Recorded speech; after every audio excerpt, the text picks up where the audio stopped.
This ain't your grandpa's Justice League. Actually, it probably is.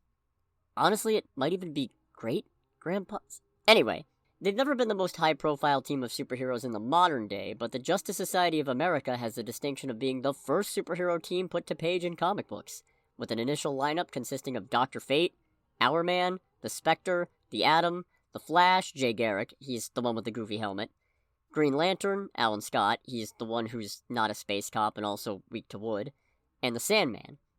Definitely not that one. Technically, Superman and Batman are also part of that lineup, but not really. See, the original run of the JSA had an interesting quirk regarding membership, in that any member who had their own ongoing comic would be an honorary part of the JSA, but not actually appear in the book itself. In addition to sidelining Superman and Batman, this also led to Flash and Green Lantern leaving active membership once they got their own comics, and also resulted in Wonder Woman being relegated to Team Secretary. Okay, that was a reason. The real reason is that it was the 1940s. I mean, look at that starting lineup. Eventually, the JSA were reclassified as the Protectors of Earth 2, a parallel world in DC's broader multiverse, for reasons that I won't get into because that'd just take forever.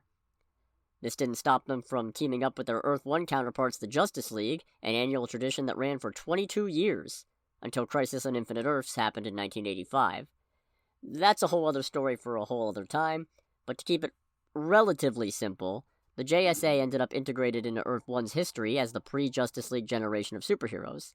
Since editorial didn't see much use for them, they still ended up written out for 6 real-time years. And the explanation they chose to go with? Turns out the aftermath of the Crisis on Infinite Earths had rippled back in time to 1945, allowing Adolf Hitler to use the Spear of Destiny to bring about Ragnarok, the twilight of the gods. The present-day JSA was recruited by the Spectre to keep this from happening, but although they succeeded, the cyclical nature of Ragnarok meant they were forced to keep fighting the battle over and over again until they were freed. Fate as absolutely preposterous as it is totally metal.